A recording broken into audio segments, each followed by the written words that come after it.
Hello everyone and welcome to this month's Brexit webinar from the BIA. I'm Steve Bates. Laura Collister is here and will chime in shortly. 315 days till Brexit, 958 days till the end of transition if you're counting. So what we're going to cover today is an update on where the negotiations have got to, an update on what's going on in the UK perspective, what's going on at the EU and where we are from the BIA. As you know, we put each of these monthly recordings onto our YouTube channel, and this is what we covered last time round. You may find it useful to share this YouTube link with colleagues if they're catching up, if they haven't seen this one today. So where have we got to on the negotiations? Well, we have had some progress. A new document was published early this month with topics for discussions on the future framework at forthcoming meetings by the UK and the EU. Jointly published, and this is the link at the bottom in the UK for the UK side of the publication. I think the headline for us is that medicines and life sciences is not included as a separate item. It's only to be discussed as part of the goods topics. You can see the topics are fairly top level: structure, governance, interpretation and application of a future framework, how dispute settlements and non-compliance will work, participation and cooperation with EU bodies is there, which is helpful from our perspective around medicines cooperation, and then economic partnership discussions on goods, and they rag out agriculture, food and fishery products, service and investment, financial services, digital broadcasting and transport and energy, and then there's cross-cutting discussions on cooperative accords, including science and innovation. So there is a framework by which there will be discussion of our things, but perhaps not our preferred framework, which would have been through a sector-specific piece.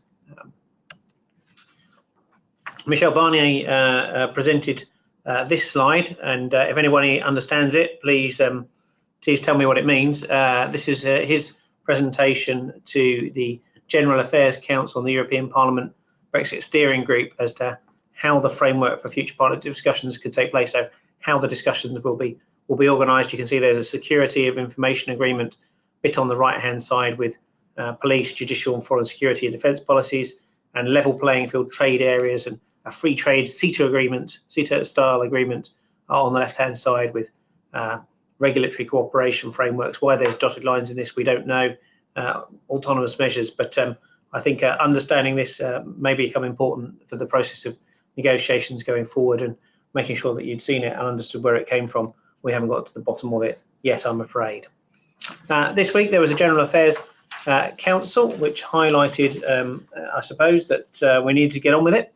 Progress was needed rapidly on Ireland, governance and other withdrawal issues, and we needed a framework for the future relationship so we don't become disorderly, and there was some flexibility in the background document regarding what the UK might want to do, because obviously the UK has spent some time thinking amongst itself as to what it wants to propose and hasn't really proposed very much in the last month or so.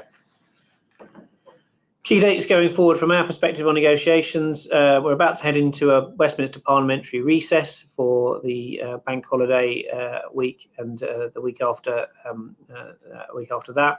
We do have the Health Council at the end of June. General Affairs Council comes back also at the end of June, with the European Council at the end of June, where we would hope that there would be significant progress. From our perspective, we'll have a conference of the MHRA shortly thereafter before Westminster goes on recess. I'm sure you're also clocking the top annual symposium, the European Council, the Heads of Medicines Agency meeting in November, and the European Council. And I think this is still the framework that we're operating in as understanding what might happen. I'm going to hand over to Laura now, who's going to take you through an update from the UK perspective. Thank you. So this slide is mostly a repeat of the slide that we had last month, which basically shows how much legislation there is in Parliament and how much still needs to go through and how slow some of it is. The key one is the top bill, which is the EU Withdrawal Bill, which has just finished its stage. It was just finishing its stages in the House of Lords, but that is going to require quite a lot of time in the House of Commons, because the Lords included 15 amendments to the bill, which, if the government wants to keep the bill in its favoured state, they would need to get taken out in the House of Commons stage.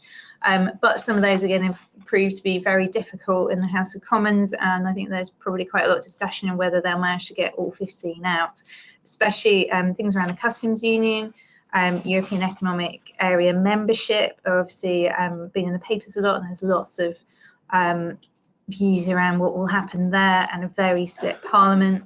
Another one of interest is the possible participation in EU agencies, which of course the Prime Minister had said that the UK would seek to remain within the EMA in some way or sort of membership. So to get this amendment taken out, they would then basically have to inform people against what their stated policy line would be. So they could be in quite a strange position on that one. Lots of other interesting ones, like removal of the Brexit date from the bill, which could potentially change some things in the future, giving themselves a meaningful vote on the final deal. So I think it's going to be very busy in that run up to the 24th of July when they go on break, if they get through all of it by then. Just touching onto the customs union, I did this slide, slightly updated it today. It's continually changing. I thought I'd just highlight what the two positions on customs that UK outlined last summer. Basically a customs partnership, which is looking to use IT systems to basically collect the EU's tariffs. The Prime Minister hasn't come out in favour of either option, but this is reported to be her favourite, so this customs partnership. The other one, maximum facilitation or MaxFax, is sort of using new technology, so there is no border at all. But it will also mean the EU needed to implement equivalent arrangements on its borders, and apparently this is supported by the Brexiteers, as they see it as being a cleaner break from the EU than the customs partnership. But then it was reported the other day that government is now having to take legal advice to see whether these options are actually legal. Equally, there's been quite a lot in the papers today that the Prime Minister has come up with another plan which basically looks to continue tariffs beyond 2020, and she's been in Bulgaria today trying to see whether she can get support for this plan. Some papers are saying that she isn't looking like she's got the support. She needs to use some of the wording from a previous Brexit document, which basically around Ireland, and apply that to the whole of the UK. And they're saying because it applies to Ireland only, you can't apply it to the whole of the UK. So I think there'll be more about that over the weekend. Just highlight what we say on it. We say doesn't really matter what it's called, it's more the mechanisms that are important, and the mechanisms we need are the ones that allow the trade as frictionless as possible for medicines. Laura, thank you. Maybe if I can just comment on this, because I think we have sort of seen much discussion on this customs union or future approach over the last month, and it does seem to me that basically the reason why there's so many cartoons on this is because it is the thing that there isn't a policy agreement in government on. It's clear that Theresa May has worked very hard to try and get alignment within her own cabinet, and that has proven very hard. Reading the runes overnight from what's gone on in Bulgaria, it does seem that there has been some sort of proposal from the UK. Neither of these options are preferred by the EU, but in an endeavour to come up with something that doesn't involve a hard border on the island of Ireland, but does enable a frictionless trade. And it seems as if the thinking at the moment is whether there's some form of continuation of the transition agreement position, or the UK staying within the external tariffs of the EU for some time, whilst the technology which will solve this problem magically is created. So we don't know what this looks like. I think there is uncertainty. There is uncertainty as to where this is at, but it's clear that this is a real problem, and I am worried that because there has not been progress on this, and we're getting quite close now to the June Council, this may be putting quite a lot of pieces at risk, because there does need to be some sort of deal. And I think as we're in the teeth of this, we may see, as you say, further reaction politically in Westminster. We may see further reaction from the EU as to whether this is livable with, or further detail as to what this actually means in the next couple of days. I'm sorry we can't be any more clear, but I think one of those, it's an important part, because much as to then what happens with the regulated goods and how trade operates depends on some of the ideas that are that come out of this thinking, and this has proven far more tough, I think, than some of the breezy Brexiteers would have had you think a while ago. I think we've always realised it would be at the heart of the conundrum, but it's caused a real problem, and I'm not even sure whether the proposals that are out today will meet muster. It's one that we have to watch. Thank you. Carrying on in Scotland, so Scottish Parliament has voted to reject the EU withdrawal bill. So this is the first time that the Scottish Parliament's refused to consent to a piece of Westminster legislation.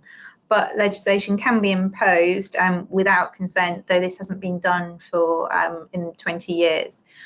However, last year the Parliament did vote for a second independence referendum, and the Prime Minister did refuse. And I think there's sort of bit of media discussion around how, when that was refused last year, there wasn't a public outrage, popular public outrage. So it might be that government feels that they could do this again, and with the withdrawal bill, and there won't be a similar there won't be a public outrage.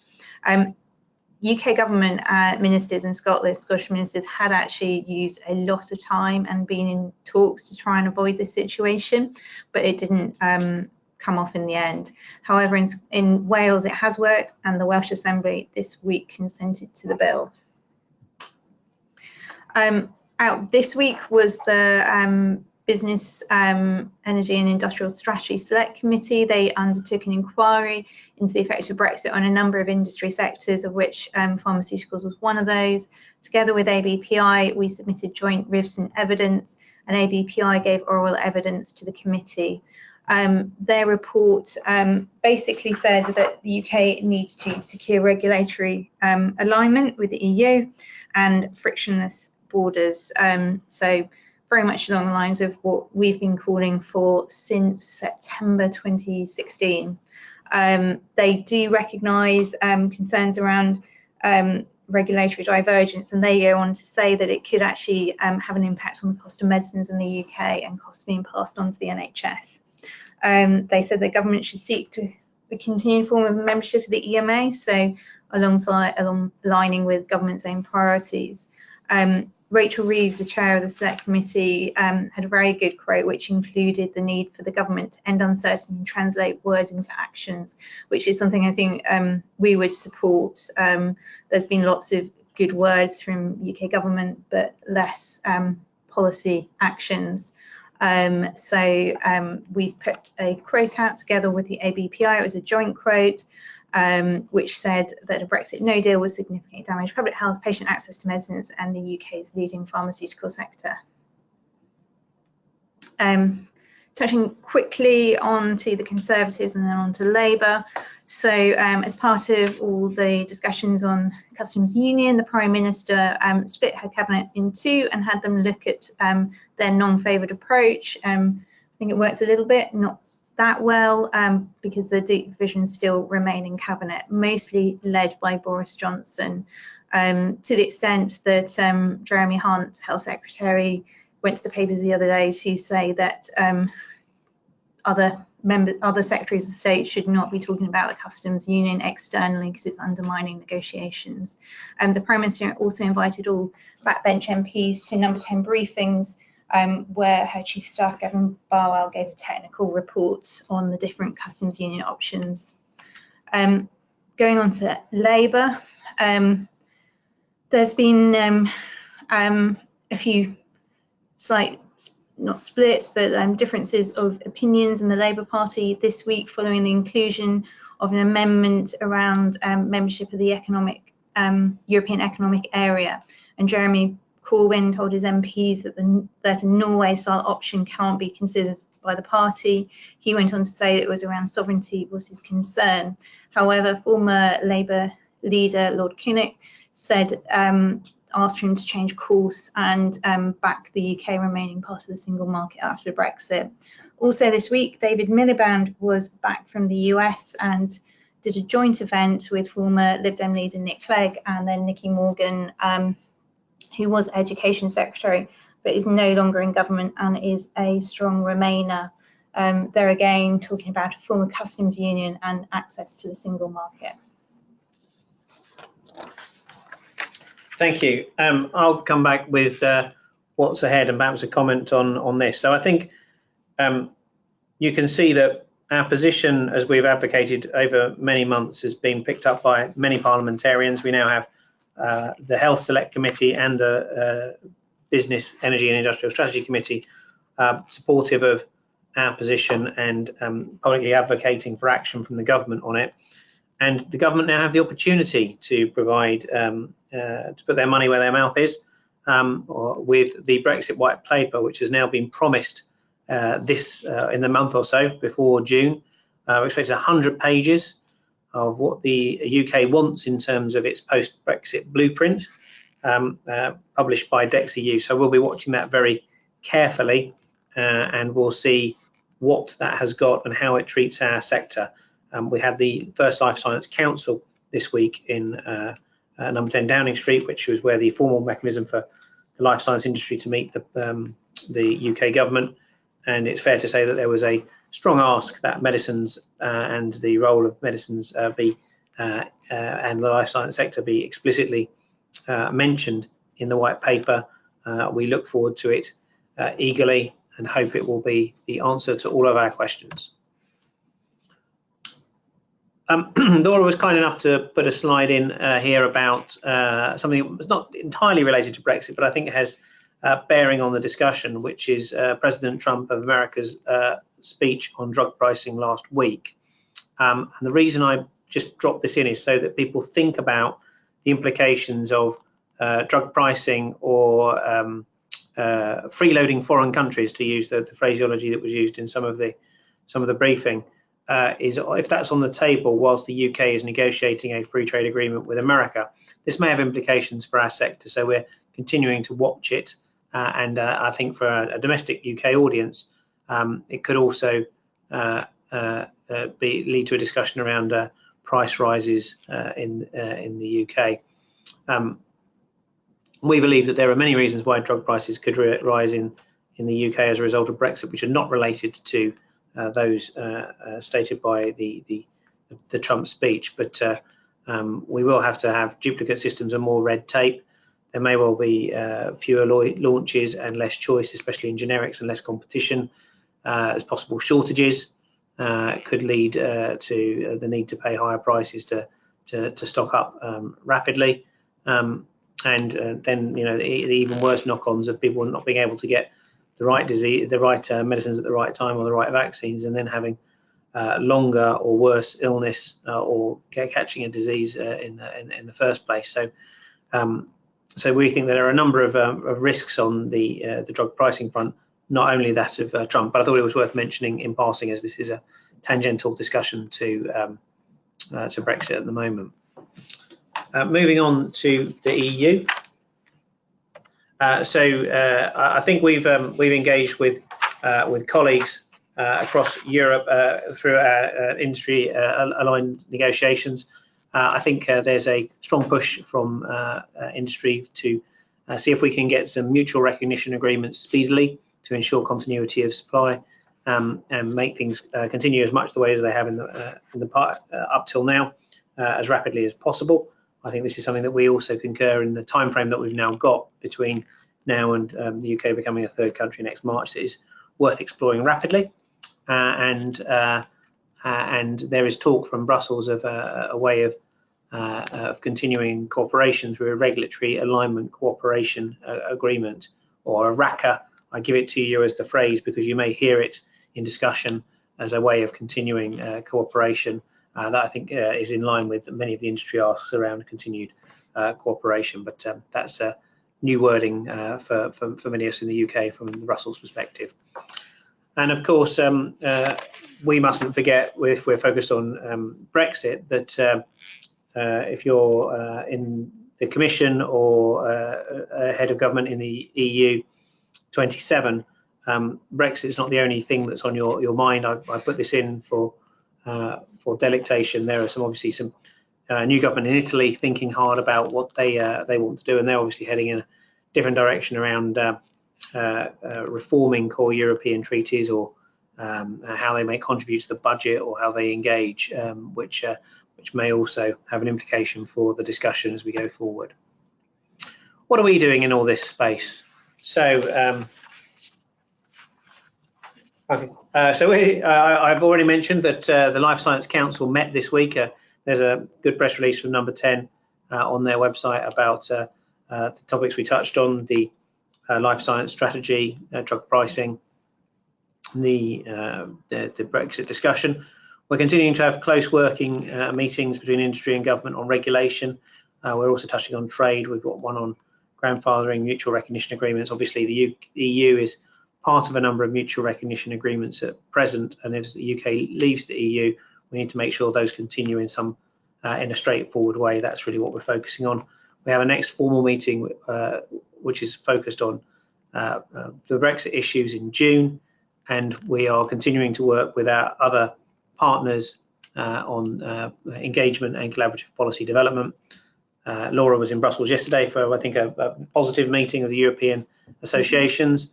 The Brexit Health Alliance continues to meet and work, and we're also working cross-sector, seeing the similarities of the challenges, the near-term challenges with other sectors, financial services, and others. I think our focus at the moment is also to continue engagement with Parliament, informing, understanding and engaging them with our issues at a time where we know that their key votes are coming up in the lower house. We'll continue to engage with members and seek input through events, and in the next month or so we're looking to do some media outreach around these issues that you're well aware of. So where are we? Slow. Challenges with the customs union never was easy to solve, and it's as yet unclear the formal position that the UK has put forward, if anything, on this. We need action. We need the government to move on from its words and translate that into actions for medicine. We're a long lead time industry, and we need to know where we're going, both for March next year, given the position of the EU, and what we're doing for transition and beyond. We look for the Brexit white paper, now promised within the month, to give us a clear roadmap, and hope to see prominent in that how medicines and life sciences are going to be operating. We expect to see lots of parliamentary action in the coming month as the Lords amendments come back, and I think there'll be some challenging votes there, and who knows, this government is on a wafer thin majority to what could happen if things move around. And we will look to continue to push for the detail that you need, both on thinking on regulation and trade, and we are, rest assured, seeking and arguing for clarification and more detail on very, very important topics for you. I'm sorry I can't give you any more than that at the moment. Perhaps now we can take a few questions, and I hope we can give you some sense on this.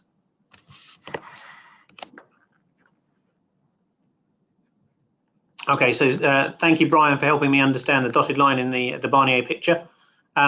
You also ask, if there's an inadequate progress on the customs arrangements, what plans are there to manage supply chain disruption, please?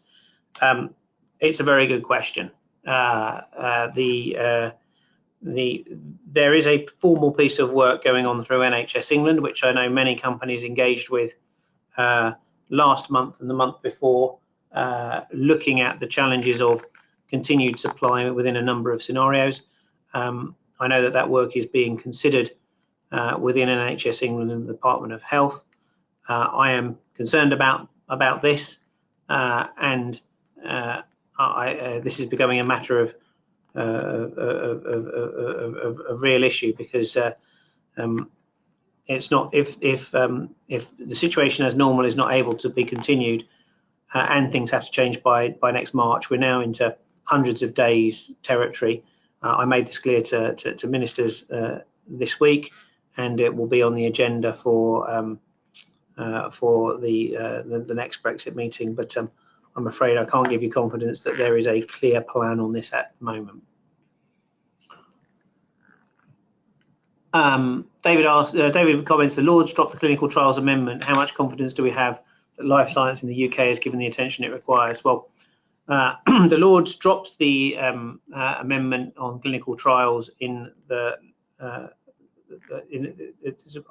was put to one side in the Lords after a verbal commitment by the minister from at the front bench about the continuation of the UK to operate in line with the clinical trial directive.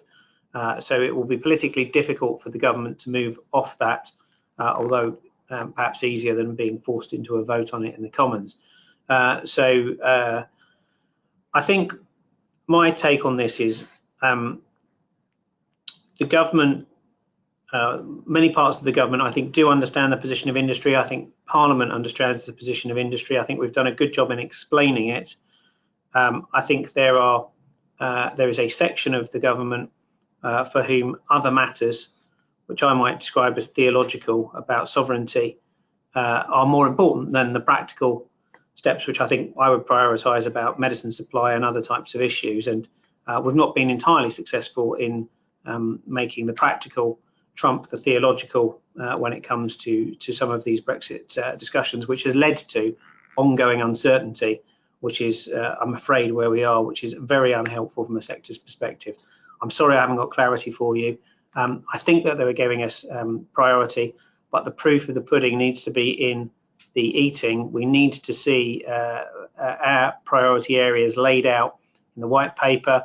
We need to see movement on regulation. We need to see more clarity on trade. And I was a little frustrated not to see more of that, given the work that we've done on this for. Sebastian asks around the Lords' rejection on the collaboration with the agency. What can we understand on that move? So I don't believe the Lords did reject a collaboration with agencies. In fact, what there was an amendment which suggested, and I'm going to flick through my slides because there are 14 of these amendments, that there was keep possible participation in EU agencies and copying EU law was one of the amendments forced on the government's withdrawal bill by the Lords. This means that the Lords believe that there should be in British law the ability for the possible participation in EU agencies, including the European Medicines Agency, because they could see that there was benefit to that for UK patients and patients in the EU 27. What this means in tactical terms is that the House of Commons, when they convene to look at this amended bill as it comes back from the Lords, will have to vote specifically to knock this amendment out if they so wish to.